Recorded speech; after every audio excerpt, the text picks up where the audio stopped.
Hello, everybody. Welcome to Sonictalk, episode 818, recorded today on Wednesday, the 2nd of October, I believe it is. Yes, I know because this is the week where, this is the month where my entire family has their birthdays. So this week is my partner Jane, then mine, then my daughter's. So yeah, it's going to be a fun week. So lots of presents. I'm going to be saving up for wrapping paper, I think, at this present point. Anyway, this isn't really about my family. This is all to do with music technology. It's a podcast that we talk about all things to do with music tech, which is synthesizers, drum machines, software, streaming, recording, live performance, all the things that go into making and creating and just everything there is to do with it. So once again, thank you everybody for joining us. I want to say thanks to those of you in the chat. Nice to see some familiar faces and some new faces as well. Thanks Wagyu as ever for your continued moderation and working on the back end. In fact, a fun fact, the back end has now been revamped, so all the cross posting is worked. So that's thanks very much to Wagyu for sorting that out. I don't know how he did it, but he's done it. So fantastic. I can see Synth Samurai in there as well, I think. Nice to see you, Synth Samurai. I'm not sure what your name is, actually. I just know you as Synth Samurai. Maybe we should get you on as a guest some point. I know I said that last time, but I probably should deal with that. And excuse me. I just want to say, before I go there, we'll just take a short break and encourage you to join our Patreon, because we had our second Superstar Hangout last Sunday, and it was great fun. Let me tell you about our Patreon. You get all of our reviews ad-free, so you don't have to put up with those pesky ads like this one. And also, we post extra content for many of our reviews. Never before seen footage from the archives. We've got 70 sounds and patches posts, 137 exclusive videos, a growing collection of impulse responses from classic reverbs, and 36 sets of samples from reviewed units, many in decent sampler format. In fact, the music you're listening to now was mostly made using our decent sampler and sample sets. So if you want to join us, head over to patreon.com/Sonicstate. Indeed, and we welcome all our new members and everybody who has joined us. Thanks very much for your support. Much appreciated. We've got more stuff coming soon, actually, so I hope you've been enjoying the content. We've been posting our archives and all kinds of stuff. Right, let's get on to guests. We'll start with, let's go furthest away. Richard Nicol in Pittsburgh, from Pittsburgh Modular.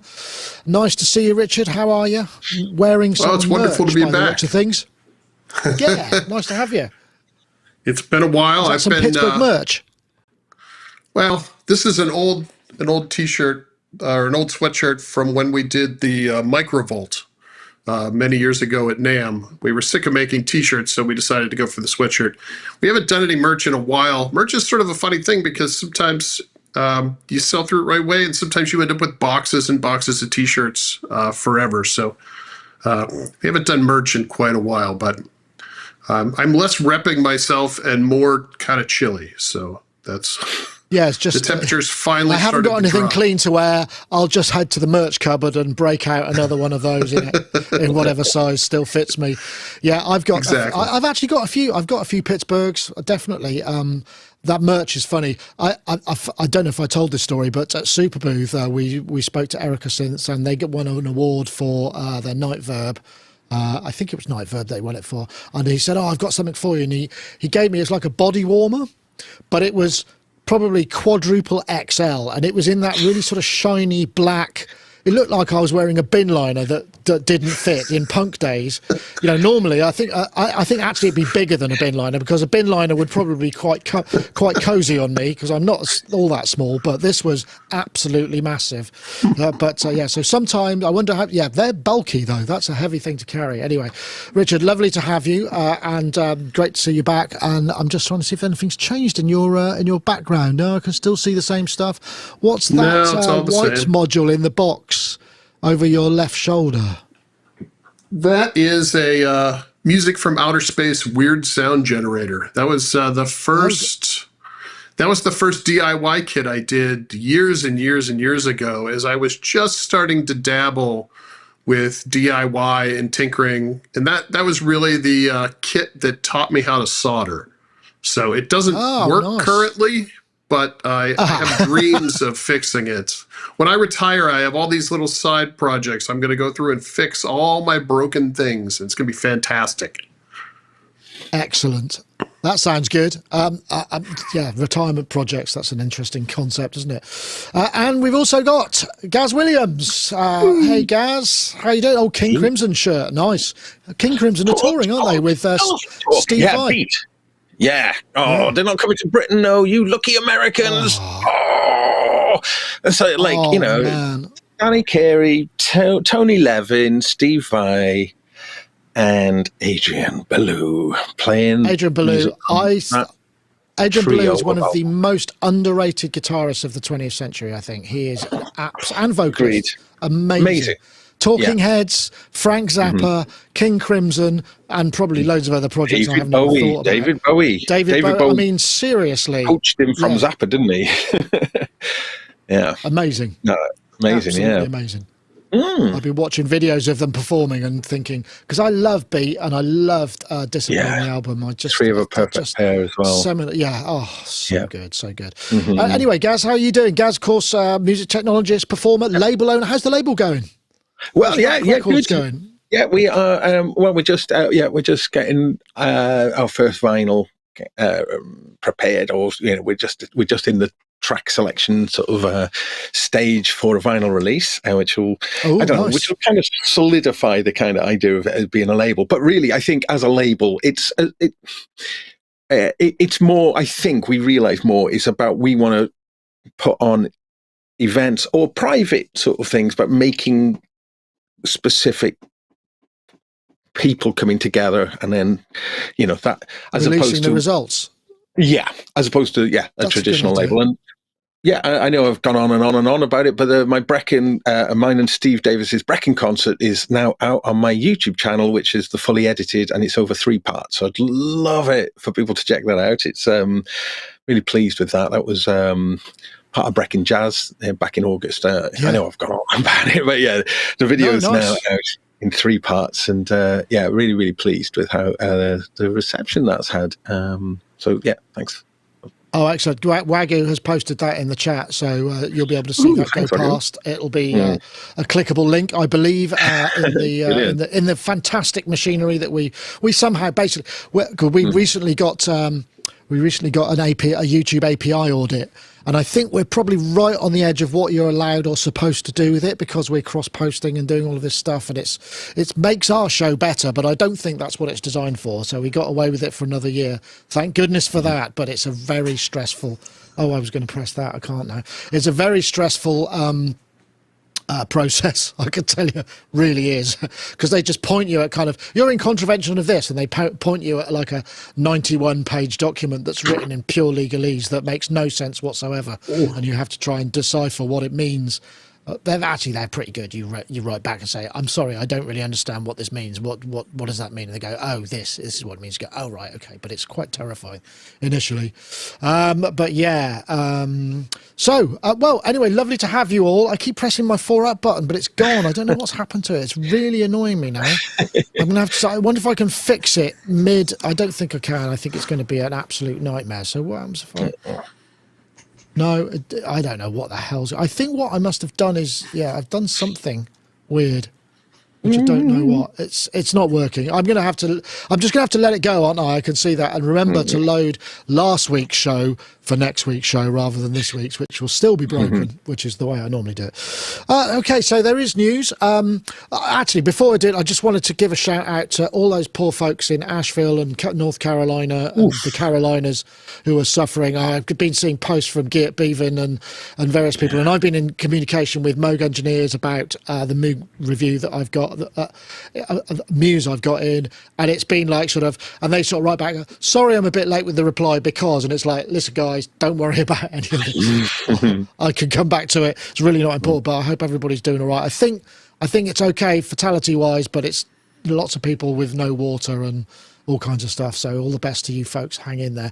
But weirdly posting to Facebook, because obviously what they did, they realised what was coming, charged up all their batteries, and they obviously still got access via their mobile phones to all of the IT stuff. So it's a really peculiar scenario in many ways. But good. Yeah, I hope everybody's doing all right out there. So we've got stuff.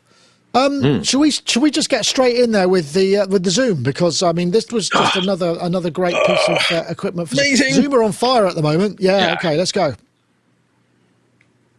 I think Zoom L6 Pocket Mixer, which is basically a 6 channels, and this is just a guide. But the thing it's got micro SD cards, it's 6 channel, maybe more multi-tracks, built-in effects, USB audio interface. I'm sort of hoping that this person doing it has got really massive hands and it's really small, because I would love to use this as the mixer for our music, our show stuff. It would be absolutely awesome. Yeah, this isn't really a promo video, but it's the best I could find, really, to be honest. So there's sound effects and monitoring and all kinds of stuff. This thing, what is it? It's going to be $279 in the UK. Not around 3 to 4 months is going to be, but this is. I know, like me, Gaz, you're fascinated by tiny recording devices, and this feels to me like it's okay. It's not as beautiful as the Teenage Engineering, but it's got probably a lot more going on.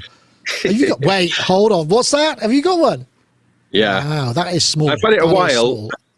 Yeah. I've had it a while and I've been really annoyed with it. There's a few deal breakers on this. I'd strongly recommend people don't buy it, although it is good for certain things, but there's a few deal breakers. A new update, God, look at this, totally deep, but a big update for this came out recently, which makes it worth another look at it, but still doesn't quite do what I think it should. Anyway, moving on. The Zoom, right. So partly, I think what happened with this was, I'd ordered the Zoom H6 Essential, and they sort of came at a similar time. And the Zoom H6 Essential was part of that new range of the typical float, handy recorders, and the 32-bit float thing. So, if you're not aware of how it works, it really is mind-blowingly good. For me, it's like a quantum leap in recorders. There is no setting for input gain. You can't clip it. You just plug things in, press record, and there you go. And you do not clip your recordings. You might import those recordings into your wave, into your DAW, and it looked like just a big oblong, but do an inverted normalize, or rather normalize. We tend to think normalize takes the peaks up, but then this is where the peaks are outside of the kind of 0 dB range, and you normalize downwards, and all your peaks unclipped. Oh my goodness, this is massive. So it's, if you're like me and do lots of jam sessions, lots of things, and you just plug in, or record gigs. I record all my gigs. Just plug in. Don't need to worry about any of it. Don't need to worry about it. And it makes an enormous difference. Like when you're playing and, something's getting hot and you can kind of see you clipping your recording and you kind of, I should have given a bit more headroom and rah, rah, rah, rah, rah. So anyway, the fact now that this little mixer, of which there's plenty to talk about. 32-bit as well. Can do that form of recording, and not just stereo. 10 tracks of it as well. 10 tracks. Okay. So it records. It will record. Well, there's a really interesting way that the channels work on this. You've got 2 XLR combi inputs, and then you've got 4 stereo inputs, but 2 of those stereo inputs have dedicated switches which turn them into mono. So you could look at it as like 6 mono and 2 stereo. So you could split them, right? Yeah. But then the 2 stereo tracks have got USB switches, so you could make them your USB returns. 2, 1 and 2, 3 and 4. So really that functionality and being able to switch those around is cool. You get 3 scenes, which isn't a lot, but for something small like this could be really good. Which will store the entire settings. So you could have 3, so you could have it pre-configured for 3 different kinds of arrangements. Oh, that's nice. Yeah, and you've got that typical kind of digital mixer type thing where you've got the selected track and then you've got like EQ and 2 auxiliary sends and an internal effect send as well. So you get internal effects. You also get a master compressor on the master bus, which is cool. headphone out and main out, which I believe are separate outputs, can be seen as different outputs. It can work as a USB-C audio interface. It's got obviously micro SD, and then maybe something which is of super interest to some of us is it can also be mounted in a Eurorack case, although it's a little bit non-Euroracky in the sort of 1/4-inch jack inputs. And I think, I don't know if it was a design thing or some bright spark said, oh, hang on a minute, it's small enough to be able to fit into there. So lots to like about it. And of course, and also you can use it as a podcast device. And you've got this funny thing there where you've got 4 sound slots. Now, some of these products we've seen in recent times, yeah. You know, like you have on the P-track, the P4, just sort of sound effects. Yeah.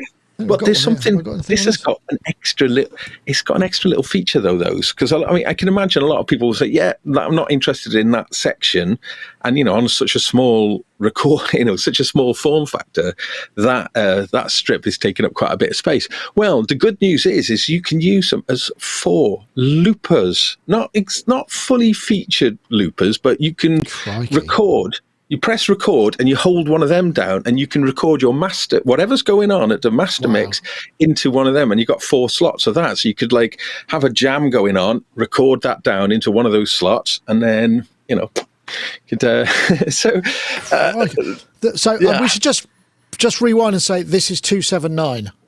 Yeah, I mean, that's crazy. I mean, this is really interesting. I don't know whether do the channels have? I'm glad you've looked into this more heavily than I have.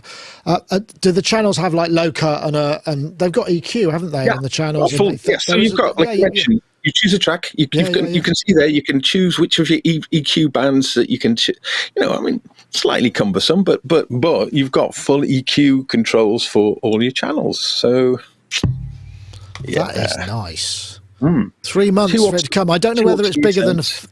I don't know how big it is. It looks like it's probably just a wee bit too big for a mobile rig. For mobile phone filming rig.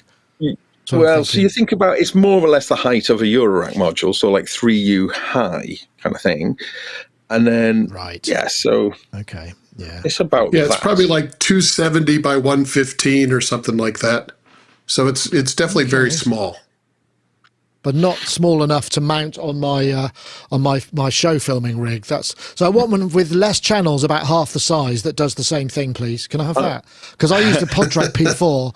PodTrack P4 is honestly, it sounds really good. It's this because I've been using this. The only problem with the PodTrack is it won't do 48, so I can't do like voiceovers or anything in it into DaVinci Resolve because I need 48. And I've been using one of the first gen Focusrite Scarlett 2i2. And honestly, this mic, which is a good mic, this is a Heil PR40, which sounds really good. It sounds completely different into the Focusrite. It's nowhere near as nice sounding as it does into the Zoom. The Zoom's got, even this P4, which I think it was 140 quid, is like, it's got 60 dB of gain on the mic channels. I mean, it's crazy. They're really impressive. This looks really good. I want one, even though I can't think of what I use it for. I know. So I'm looking at it going, I want one too. Because with the H6 Essential, what is now available, if anyone does have one of those, is that's got swappable capsules, and one of the capsules is an extra 2 inputs. Turning it into a 6-channel mixer. But then you kind of go, is it worth spending 100 quid on that, or just getting one of these? But the problem is with the P6, it's not got a UI that hasn't got the hardware to make it fast to control, because you have to flip into mixer mode to get the mix of something into stereo. So there's differences there. You can't ride it. There's no gain. At least that's how I understand it. I don't know, and I wonder if anyone in the chat room can check this out. I don't know if it's got the kind of camera thread at the bottom of this new L6. I forgot to check on that. I don't know. Obviously, that might be kind of handy. It's good. So I wonder, Rich, whether if this records if it's DC coupled inputs, you could record modulation CVs into the sound pads, couldn't you? And use it to actually modulate. I mean, I'm just before I do, I just want to say there was actually hey Bo. Bob Eats is in the chat. Hey, nice to see you, Bo. Haven't seen you for ages. Hope you had a good summer. Rich, this is I have an unreasonable desire for it, and I don't know why. There's a lot to be excited about in this. It's bringing these mixers down to here's the tools you actually need and a form factor that you can fit somewhere. Everything about this is seems like it's spot on. I think it would have been, in my world, if it had 1/8-inch jacks instead of the 1/4-inch jacks, I think it would have been maybe you could fit another knob under each channel, so you could have a dedicated volume knob for each one, in addition to sort of a data knob. But I think they made every right decision here as far as assuming that the processor in it and all of the analog to digital converters sound good, which I have the Zoom Essential H4, and it sounds fantastic. I use it, as field recording walking around, or I've used it to record bands, and I think it does an amazing job. So I have no doubt that this thing is going to sound very good. If I had to go out of my way to find something to say, oh, I wish it had this or I wish it had that, a lot of these smaller mixers, they seem to eliminate the aux returns. And so when you look at it, you say, oh, it has all these channels and it has 2 aux sends and then the internal effects, but it doesn't have any aux returns. So you end up eating up, if you want to use 2 stereo effects pedals with it, you're now using those last 2 stereo channels as aux returns. But really, if that's the only thing I can come up with, and I'm stretching. I love that it has the bus compressor on it. I love that even though it is a little bit fidgety to get to the EQ, that's not something you're going to, if you're using this to record your live jam or to record your performance, you're not going to play with that stuff. You're going to set it and sort of set it aside. Style, isn't it, I think? You see fat channel style, so I think you hit and then you use the knobs to do. I did notice also, you can see there that there's a MIDI in and out. Yes, I was just going to mention about that. Yeah. What you have to be... Yeah, so you can control all the features over, the control of it over MIDI. What you can't do with it, however, and this is something that I was eagerly checking for, is that there's no MIDI sync on there. So if you were using it to record things and wanted it to be truncated, so there's no synchronizing. There's nothing like that within it, because some of the multi-tracks that they do, the R16s and various ones, for me, what's always scuppered those products is the lack of MIDI sync. So especially with the multi-tracks, if you want to be building up something, okay. Keep it all synced. But you could record trigs to multi-tracks on there and output them via the aux sends. So you could have pulses that would run clocks to your, to your Pamela's workout or whatever it may be.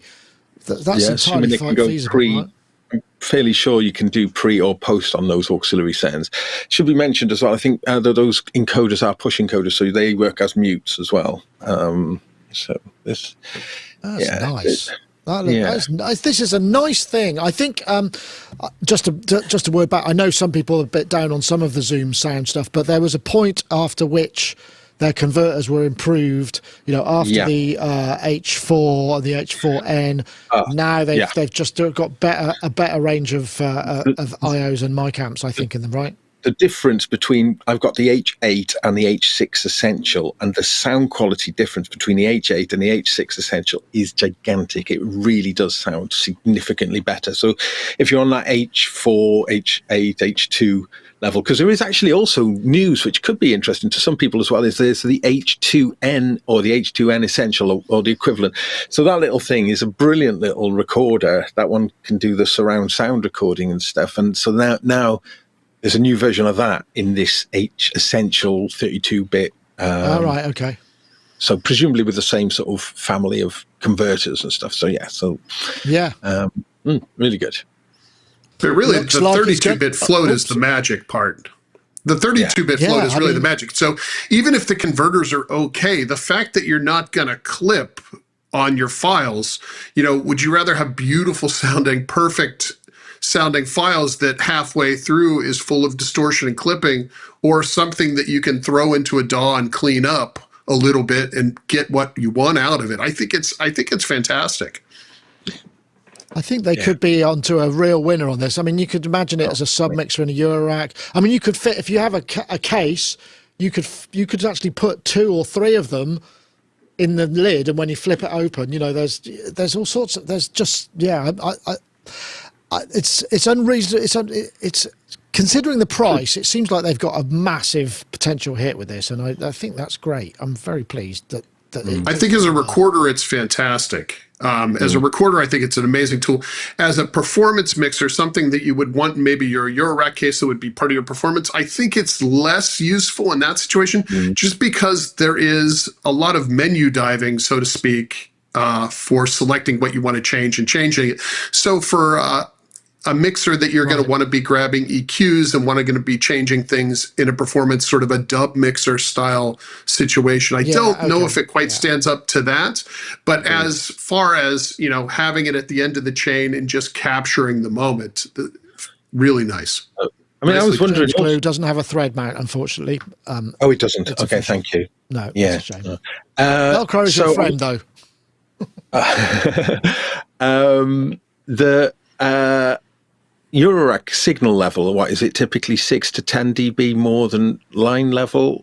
So these not having any kind of hardware pads on them, I suppose this comes to the same build quality or that the H6 Essentials or the Essential range is built on, where is there 2 DACs that kind of overlap or something? So I'm just wondering how that impacts on really hot signals like Eurorack then. So, because if they're suggesting that you can put it into a case, and I'm totally with Rich on this, you'd have to have adapters in all of those sockets, and then it just feels where HP is of kind of primary importance in many ways. It might be less ideal in that sense, but yeah.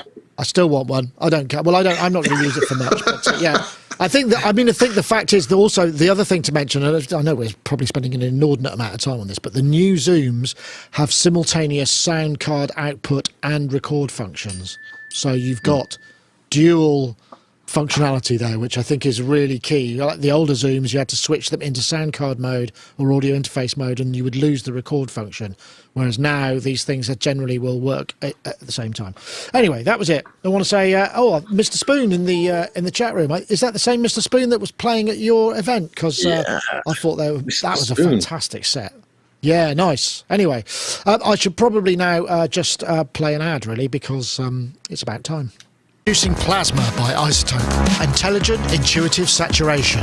With groundbreaking flux saturation technology, Plasma adaptively enhances your tracks by applying saturation precisely where and when it's needed, ensuring a dynamic and polished sound. Unlike traditional saturators that apply a static effect, Plasma's dynamic processing ensures your mix or master sounds consistently balanced and professional. Whether you're looking to quickly warm up your sound or douse your track in secret sauce, Plasma's intuitive interface and easy-to-use controls have you covered. And yes, you can use this on everything.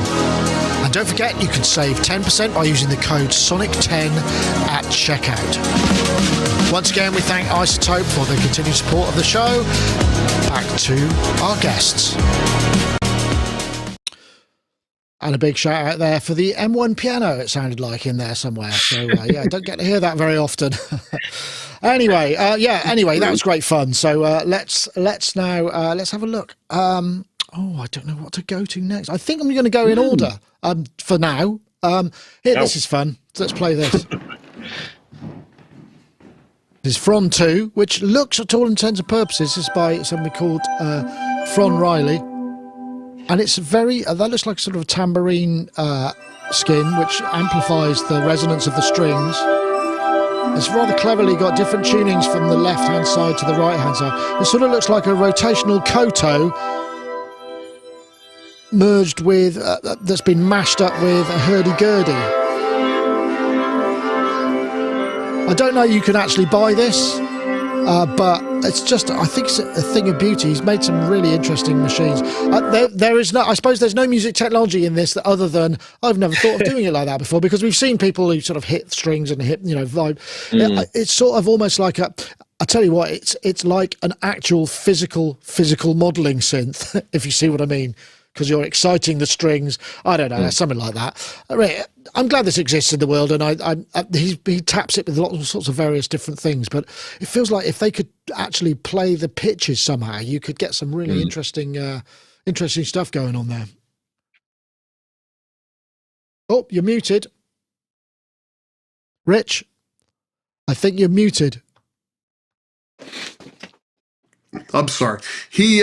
That's all right. I suppose you could play it one string at a time and sort of twist it when you pick the note. But he has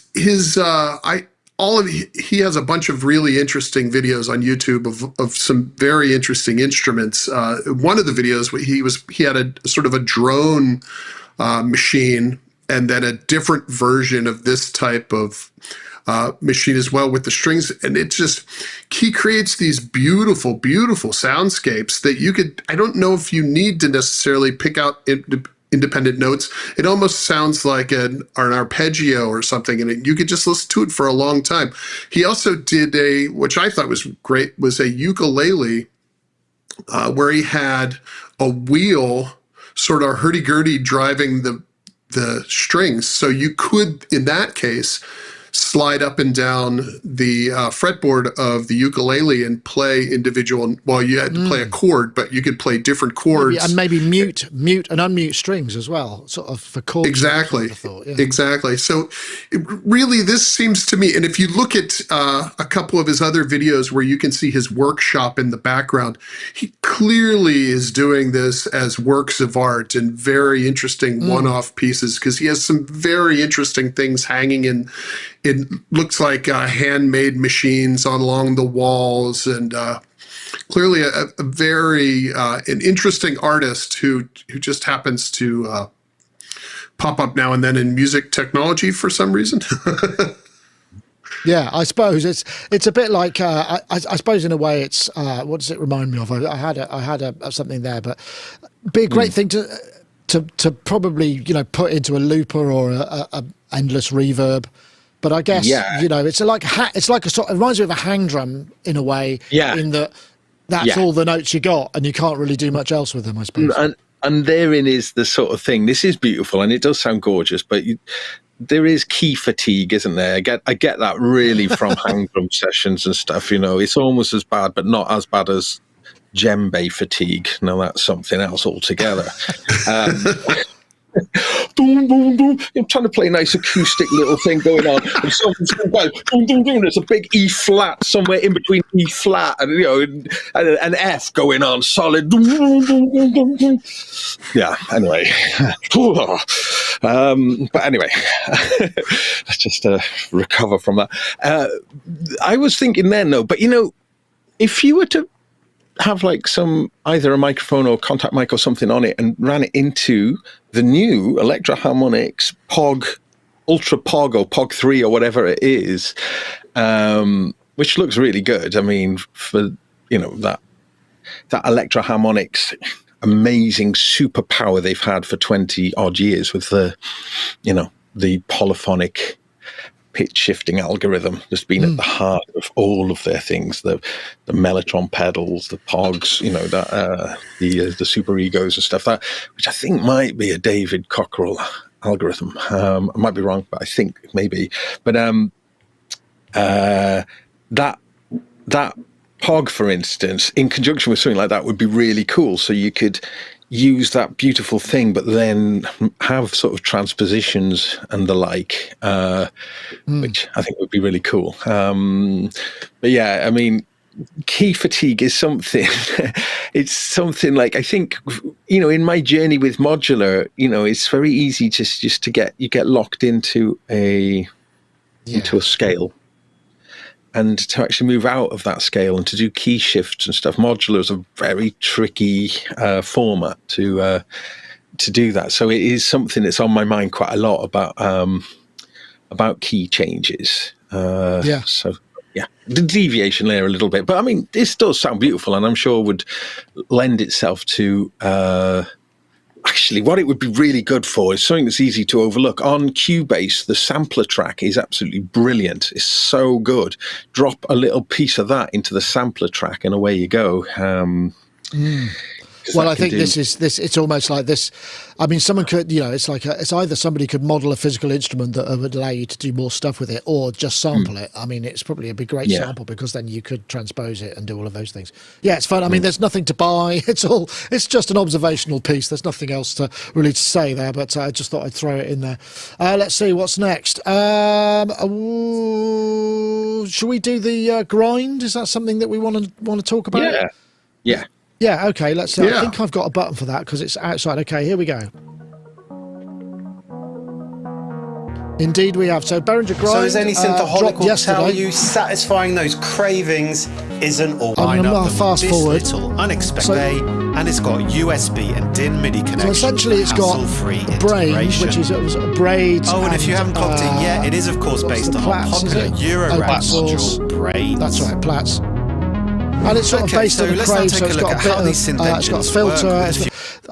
I mean, I've kind of become a little bit immune to that form factor from Behringer because it doesn't interest me so much as personally. I mean, I should probably review them, but as we know, they don't send stuff out for review. But this is 169 quid, assuming it shows up. I think Editon's had a link for it, and now they're saying waiting list for 3 to 6 months or more. So unfortunately, it's another one of those things, but just the price point and the capabilities. I know Nick Howes was very excited by it in the chat room because he's not so interested in actually so you can get into Eurorack without having to buy a Eurorack and start that whole thing. So I suppose in a way it's like a sly move. It's interesting. I mean, the power of those algorithms from Emily are just amazing, aren't they? So I mean, and they are at the heart of this, and the Brains as well, right? Yeah, I think the mutable instrument stuff at the core of this is really what makes this instrument amazing and makes it sound the way it does. And I've always surprised that more companies, on the digital side of things, don't incorporate those algorithms into their instruments. It seems strange that Arturia is really the only instrument company up to this point, mainstream company, that has utilized these algorithms and sort of brought them to the masses. So it's nice to see that those algorithms are being used because they are open source. They were meant to be used by anybody that wants to use them. So that's good to see. And I think the form factor of this thing being so small is fine. I've got nothing but good things to say about it. I suppose that I watched the intro demo on it, and I think it sounds nice. I think it's laid out very cleanly. It's not for me necessarily, but I could definitely see for the price you're getting a heck of a lot to buy used versions of the mutable instruments modules to build something that you can do with this. It would be $1,000. So bringing this down to more people is a good thing. Yeah, I know. I think that's fair enough. Great comment in. I think this was. Oh no, hold on. Let me find the comment. It's from wrong button. Best comment for failed music. Best comment I saw was hard pass. It's basically micro freak in a box from Temu, which I thought was quite fun. I mean, we do like to give Behringer, and quite rightly, a bit of jip from now and then. But this looks like what's interesting about this is it's actually it's something a bit new. It's not just something that's been copied immediately, from somebody else. It's actually got they mashed it up a bit, but for about 170 quid. Wow. That's almost impossible to. I've had a summer loving with Platts, and I've had it for a few years, Platts, but for the first piece in the Brecon Cathedral concert, for instance, I just restricted myself to I put together an entire mutable instruments rig, which is something that I'm going to be doing videos about in the future. Being a bit late to the party, Mutable Instruments, obviously one of the most incredible companies who are dearly missed. And but anyway, I've had Platts a while, but I've just had this amazing time with it over the summer, and it's just packed full of unbelievable delights. It's easy when you've got so many models just to kind of just have transitory relationships with them. But in fact, for the Brecon piece, I just used the first.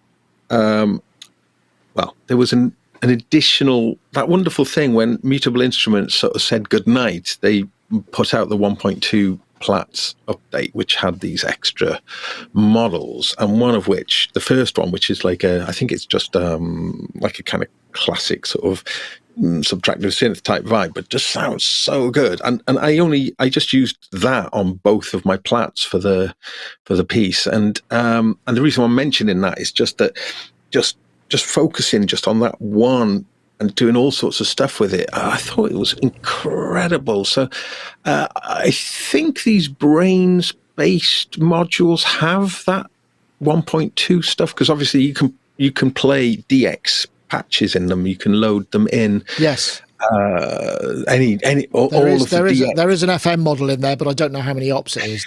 I saw 2 ops in the video, but maybe there's more. Yeah. So in terms of just mining Platts for riches, I think it's incredibly deep, and there's so much gold still in them hills. And then putting it into this form factor with an analog filter and all the other parts of analog VCA, I'm guessing, and is there effects in it? I didn't notice. I can't remember. Let me have a look. I think I've got. I can bring that up. Let's have a look. Yeah. It would be over here. Filter. Utility. Maybe not. I don't think there is in this. No.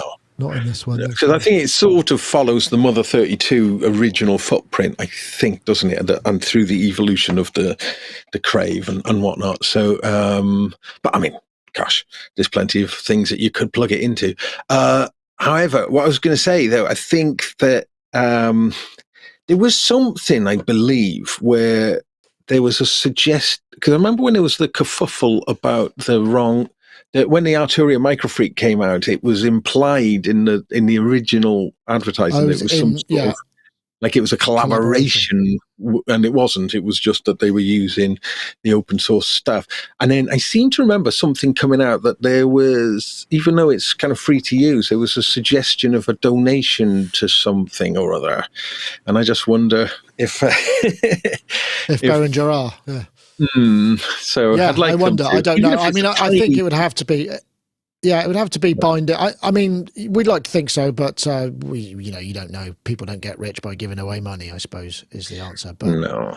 I mean, to be fair, to be fair, probably a lot. There are so many things coming out from Behringer that I imagine some of them are selling hardly anything, because some of them are so niche and so many that there are probably going to be edge products that really hardly sell anything. So I mean, they're not just going route one and going, this is what everybody wants, just selling that. So I mean, and that's fair play. They're kind of running with it to a degree. We're not going to go into all of that stuff, but I might get one of these for review, assuming I can get one in. I mean, it's going to be a little while. It's going to be a little before they show up by the looks of things, unfortunately. But we know. Has it got all of the same CV controls that you get on Platts? Like, for instance, you can modulate the model selection on Platts. Does this have that, I wonder? Because that's quite an interesting... let me see if I can find it. It's really hard. Oscillator timbre, oscillator pitch, oscillator morph. Doesn't look like it has... it's got some more stuff over here. LFO, so those are outputs. LFO. No, it doesn't look like... You can, by the looks of it, but you can morph on it, whatever that is. I don't know what the morph. Well, the morph control and the timbre control. They're parameters for each model. Yeah, and the harmonics control. They all do. They all do different things on Platts. They kind of the titles of them. Give them a rough idea. But whatever they will be. Yeah. But there's plenty of unbelievable amounts of possibilities you can do with it, and it's got that FM. It's got that FM control as well on there. It's a no-brainer, isn't it? As long as it doesn't fall apart as soon as you touch it, which I'm sure it won't. I mean, that's a cheap shot. I know that's not really the case. I mean, some of these are. I mean, the last thing I reviewed of theirs was the. I can't remember what it is. The Cobol the Cobol, and that sounded lovely. It was a bit, it was lacking in finesse. There wasn't much you could do with the MIDI interface. It was just basically note and velocity. That was kind of it. There weren't any control outputs or anything from what I remember. but it sounded great. You know, it really did, and I gave them props for that. So maybe this will sound just as good. I guess it's going to be down to the A to Ds or the D to As and whether it's got a decent lot going on there. Anyway, I thought I'd throw that in there. And it pumps the D2A out into that analog path. So even if the D2As are slightly lacking, you can kind of jizz them up a bit, if I'm allowed to use that term. Well, I also think that there's something to be said for simple instruments that don't do everything. You know, if you want all of the features of Platts and you have the technical expertise to utilize them, then, you know, the Eurorack module is probably the way to go. But for someone that's just getting into this, all of the things that we're talking about now aren't going to make any sense. So to give them something that's very straightforward and they can sort of fumble their way through and find cool sounds, I think there's a lot to be said for that. I think Mutable Instruments for me has always been this, we used to call them sort of preset machines at work. And we didn't mean that necessarily a negative way, but just in the sense that there's a lot of very good sounds right at the surface, and all you have to do is sort of slide through them to find a great starting point. And to translate that into a little desktop box that the up-and-coming musician can say, okay, I'm getting something that's sort of scratching that itch right away and making me feel good right away. That's a really positive thing. And I think that these smaller boxes, people like us always knock them for, it doesn't have this super deep set of features. But I think, my synth designer mind says, no, I think that's important that we do have instruments that don't have all of these deep features. Otherwise, no one's going to start using this stuff. That's a fair point. Fair point. I'm just going to interrupt things here for a quick ad break. Kompete 15 is arriving with more rumbling bass, dreamy textures, sparkling tones, and thousands of new sounds. Including Contact 8 with a brand new loop playground and interactive idea generators to get in the zone faster. Get more from your favourite instruments. Whatever sound your music needs, make it with Kompete 15. And we thank them as ever for their support. Save 10% at checkout with the code SONIC10 at nativeinstruments.com, which works for both them and iZotope products. So go for it. A couple of hellos. We got, I think Rich Hilton is in there somewhere. Nice to see him. I guess he's not touring for a moment. That would be nice. And I did say hello to Bo. And I've got Red Walks, John Van Eaton, Kieran Moore, Don HGB. I'm sure there was somebody else that I wanted. Pendle Stephen. Yeah, Echo Craft. Anyway, but yeah, nice to see you all. Nice to have a vibrant chat as ever. So that's all good. Okay, let's have a look. What is there anything that anybody wants? Because I've got a couple of other sort of depressing stories, which I don't know if I really want to run because it sort of feels like it's a bit sad. But we could do. Well, how about the Elektron Tonverk? We don't normally do leaks, but I've got a video because Tom did one. Yeah. This is a video from Tom. Hey, Tom here with the synth news, or better say, with a big synth leak. The name Elektron Tonverk has been floating around the net for some time now, because Elektron registered a trademark for it last February. Then there was hope for a Superbooth 2024 release. Hope, but nothing happened. But now things are moving forward. On Reddit and the Elektronauts forum, the first pictures of the Elektron Tonverk appeared. I think Swedish. I encourage you to watch that. It was a very short video. Great that Tom's found that format. That works pretty well, actually. And I suppose the question was really, what is it? Because it's got two, I think Elektron have sort of said, we make loads of prototypes. Not all of them get finished off, So because that's the form factor for a lot of their boxes, it might well just be this is just a concept box. There's nothing in it. It had two USB-C ports. Yeah, it's not the form.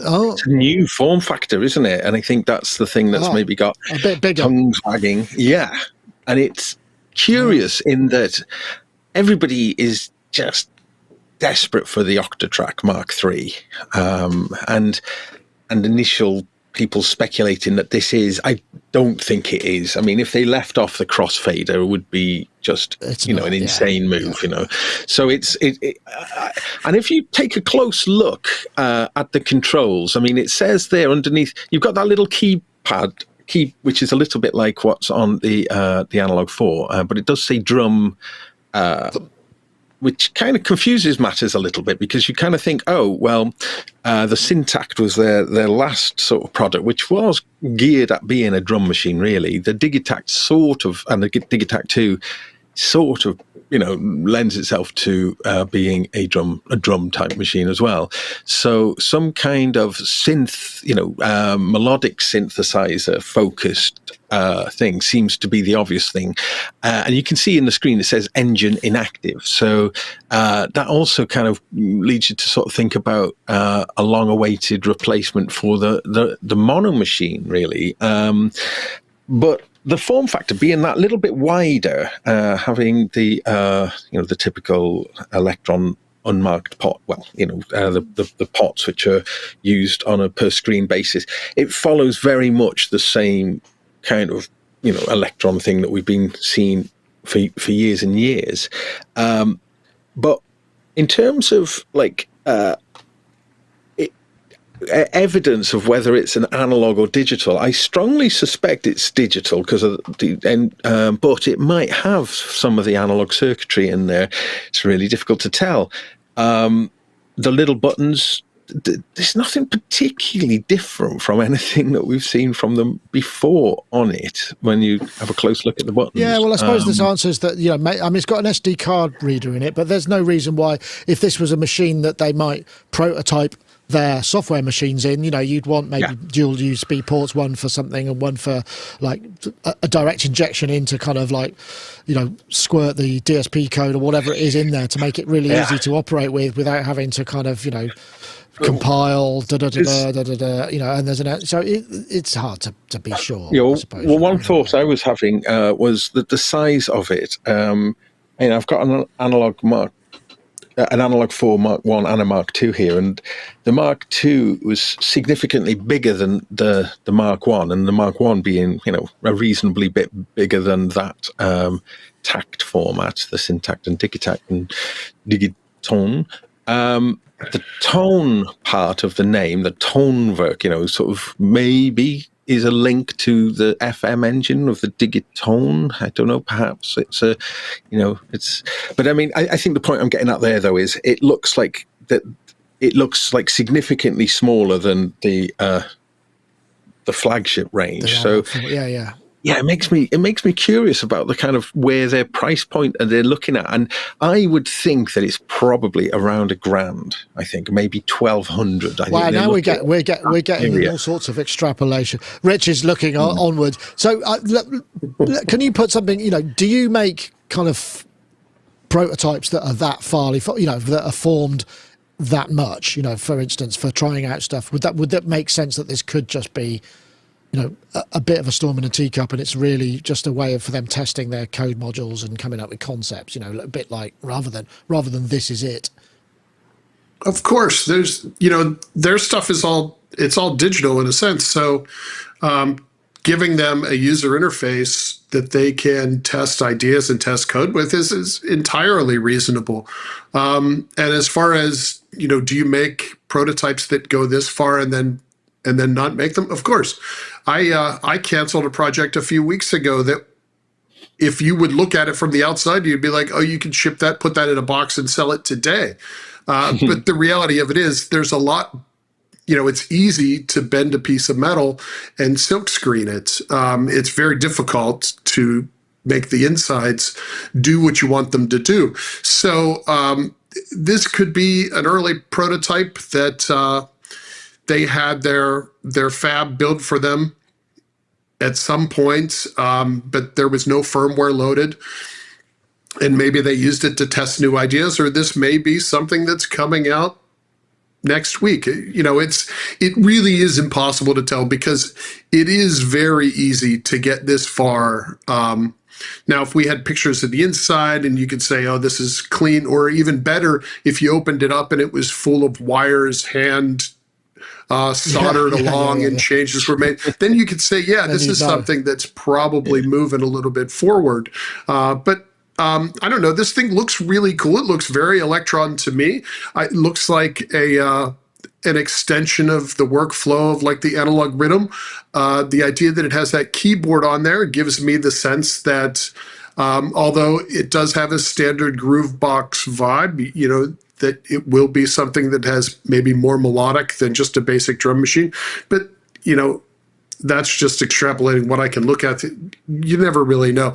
I am excited about new Elektron gear. I'm a big fan of Elektron. I like how they sound. I like the workflow, because really that's what Elektron is brilliant at, is this very very jammy workflow that I'm a big fan of. So I can't wait to, if this is their next product, I can't wait to learn more about it, but it's tough to say. Yeah, well, we'll just have to see, won't we? I mean, I guess we've got 2 shows coming up. I mean, there may be something. I don't know if Elektron are exhibiting at either Synthfest or Bristronica, but then the next show would be NAMM, and then obviously Buchla and Friends. In fact, Wave Sequencer. I think, Wave Sequencer. I know who that is. I can't remember his name, but we interviewed him last time. We may be going to those, so we'll see. Because Elektron were definitely there. I did a great video with Ricky Tinez, actually, of the Analog Heat Plus, or whatever that one was called. God, he made it sound fantastic. I have to say, absolutely amazing. But anyway, I just thought it was kind of fun. Don't normally do speculation, but I thought, why the hell not? Okay, what's next? Oh, I think, well, we're kind of getting towards the end of the show sort of time, so I wonder whether we should just have a quiet a moment for Future Music, because Future Music's last print edition was this month. Which is rather ironically reported in Music Tech magazine, which was I don't know if they still are print, but it is ironically printed. Ironically, it was covered in their mag. After 32 years. I mean, from my point of view, they're a Bath-based publisher, you know, and a lot of people have sort of grown up in their first exposure to music technology would have been through something like Future Music. But it's just a sort of sad indictment, isn't it, really? I mean, of just the where things are going. And print is but the problem is where I say that, but then I think, when was the last time I actually bought a magazine? You know, because it's just the convenience of it. And as we know, you know, the price of ink for your printer at home, imagine that if you're buying it by the barrel load and printing and sending out 30,000 magazines. I mean, it's more expensive than, I don't know, kryptonite. I mean, it's ridiculous ink. I mean, I know that's probably they get a bulk discount, but there are so many factors which mean that it's very hard to kind of justify a print magazine, particularly if it has to be subsidised by advertising, which is going to be local to the environment you sell it in. So you'd have a UK version. So it's a tough market. I mean, Future haven't necessarily, if I'm honest, haven't managed their assets of the best of all the publishers that I'm aware of, and I do feel for anybody who lost their jobs, and there's going to be a few journalists out there who probably, although to be honest, I think a lot of these magazines in recent years have been basically written by one person, you know, so all of those, the heady days, I mean, Sound on Sound's still going, but that's probably it now, isn't it? It's kind of sad. I know it's nostalgic, isn't it, Gaz? But it's sort of, but we just don't listen. We don't use magazines these days. I still think of them as the kind of new magazine, and seeing it 32 years, it's like, because you know, Sound on Sound had been out for what, a good 10 years or so before Future Music came out. I think maybe something like that. It's a mixture of sad and inevitable, though. And as you say about, you know, I used to be an avid magazine buyer and reader, and just don't have and haven't for 10 years or so now. So. And, you know, stuff, you know, my house is bursting full of stuff, and magazines constitute as more stuff. You know, I think a lot of people I know just have had enough of stuff, you know. Or they want different stuff. I mean, a stack of magazines this big could actually be, I don't know, you know, a keyboard. Yeah, a stack of magazines this big. How many modules can you fit into that space? I mean, we jest, but as we know, you know, I mean, certainly in certain parts of Europe, perhaps, and urban areas, you know, the amount of space one has for your stuff is ever diminishing for the price you have to pay for it. I know, Richard. Because I mean, in the US there was Keyboard Magazine, and I can't remember what the other ones were, but they've gone as well, have they? I'm not sure if they've all gone, but I think most of them are pretty much gone. Although I always thought that Future Music was the coolest of all of the magazines, though, and it was very expensive here in the States, but I bought it every month, and I read Future Music for a long, long time, and it's actually about. I was trying to think how long it's been. It's probably been 25, 28 years ago. I sent in, because they used to have a page of user music where they would review user music. So I sent something in, and they did a write-up on the song that I sent in, which made me happy forever. There was no way for anyone to hear it, of course, because it wasn't included on the CD that they included with the magazine.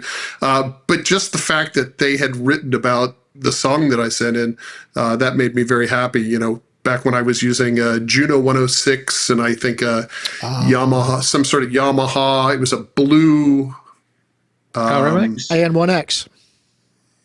It was not the AN1X, it was the one before that. It wasn't the analog emulating one.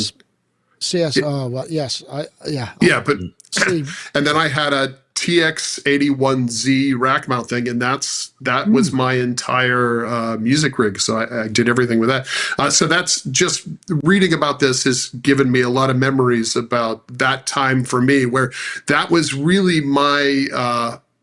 That's where I got my news from, and that's where I found out about new things and new ideas. And I was really scraping, trying to, well, how do I get these sounds that I'm hearing? At that point, it was, I was listening to bands like The Orb and sort of that ambient electronica scene, and I was like, how are they doing this? And of course, most of them were using samplers for everything, but samplers never really did it for me. So I was trying to emulate what they were doing with samplers. I was trying to do it with this hardware that I had. And so it's sad to see Future Music go, because it did have a huge part in shaping my early days in electronic music. Well, yeah, some of my closest friends in publishing are kind of ex-editors of Future Music, or at least I know most of them in the past. I mean, I suppose I mean, one of the things, I mean, they used to put a load of CDs on the cover, didn't they? And it became SampleNet in the end.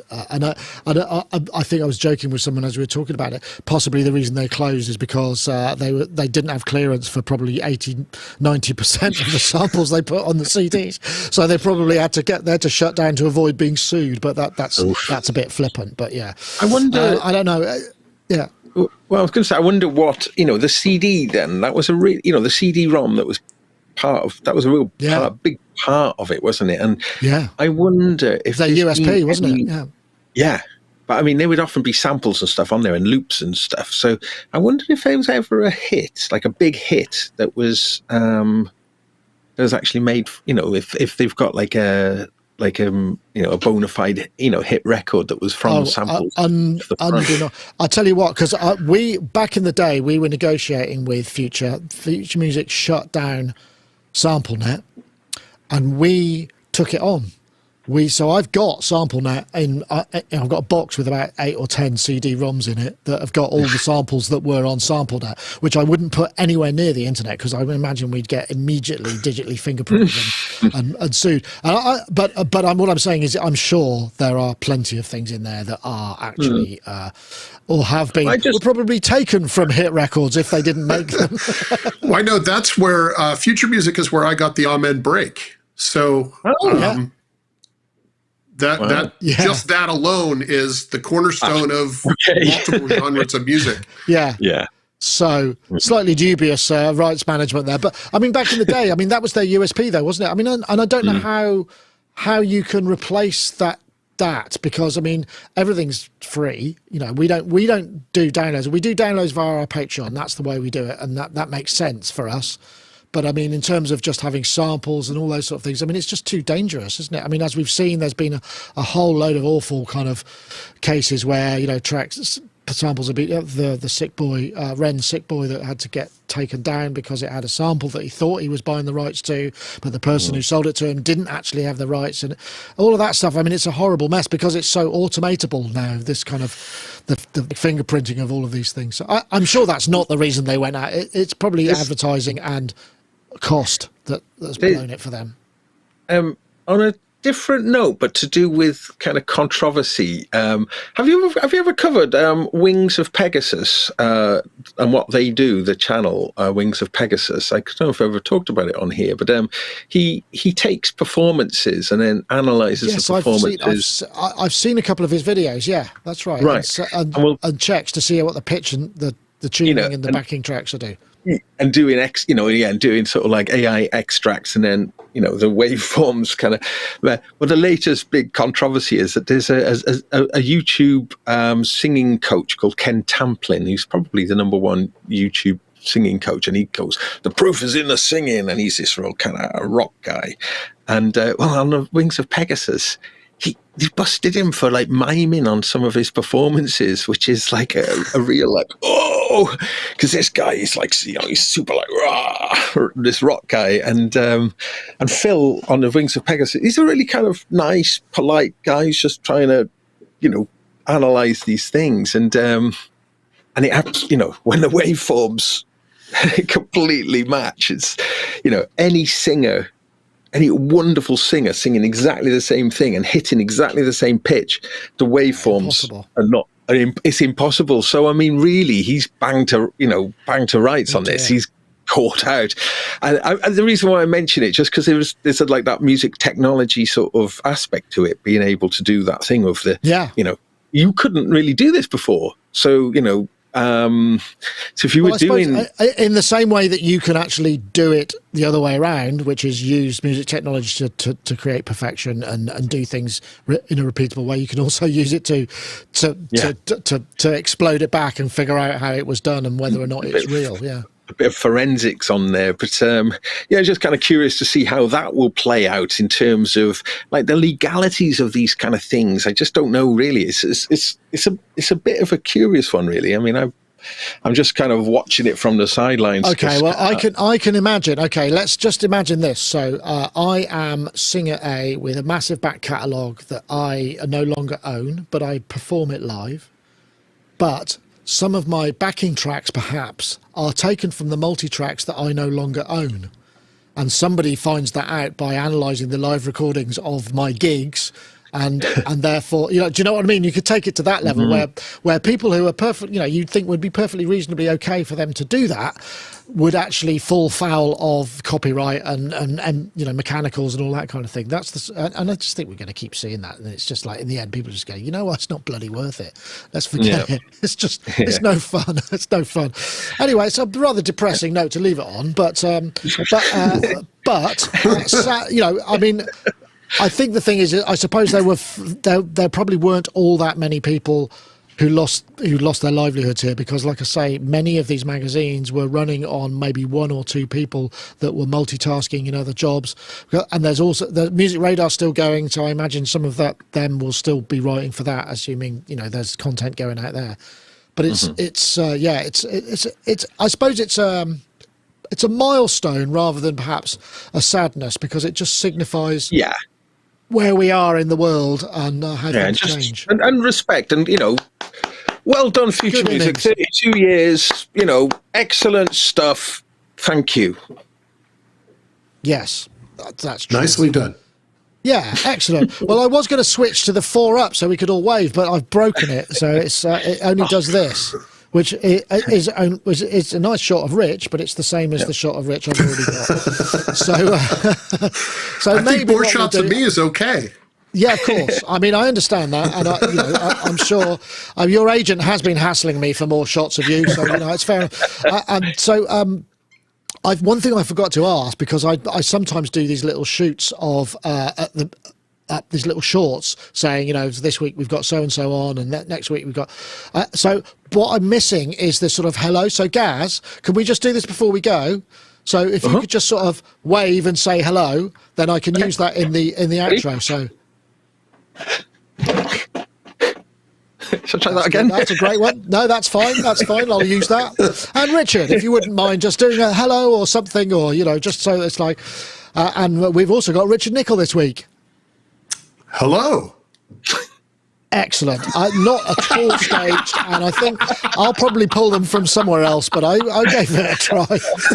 That's why, folks, it's never good. It's never good to work on a script because we are too wooden for that. That's the one. I'll use that one. Excellent. Thank you very much. So, Rich, what's next for you? I guess you're back. Are you back in the office, back working on stuff? I mean, now you ditched that prototype, that late stage prototype. You presumably you're focusing on something else more exciting. Yeah, I thought, we're doing too much stuff. We had one too many things, and it was just a project that didn't work out, and that kind of happens with everything. But we have so much going on. I can't wait. I have to the right of me right here, I have 2 prototypes that are just started production a few weeks ago that I'm like giddy over. And then just the sort of next generation stuff that we're working on is very exciting because we have a programmer now who we got at the beginning of the year, and it's really just opened up a tremendous world to us not as far as DSP, but just as far as what we could do with sort of using digital control of analog switching and that kind of stuff, and it got my mind moving. So we have a lot going on, but I'm a busy person. I just finished an album, so I'm trying to get that mixed. And now it's just been a long time since I've sat down and written some music that I'm very proud of. So that's been a fun experience. But overall, I'm glad that I'm not sick anymore, and it's fantastic to be back on Sonictalk. Excellent. Well, lovely to have you, Richard.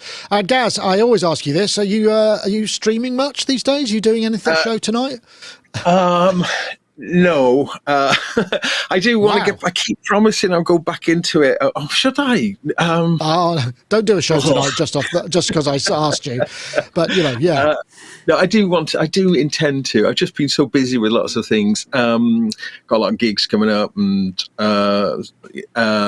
unfortunately won't be at the Synth Fest. I'm sorry, Nick. I was going to come up with you. Yeah, no, that's a shame. But, I'll miss our journey. I was looking forward to our Stuck in a Car with Nick, Gaz, and somebody else with video that we shot last time, which was great fun. Yeah, it was really fun. Well as a format.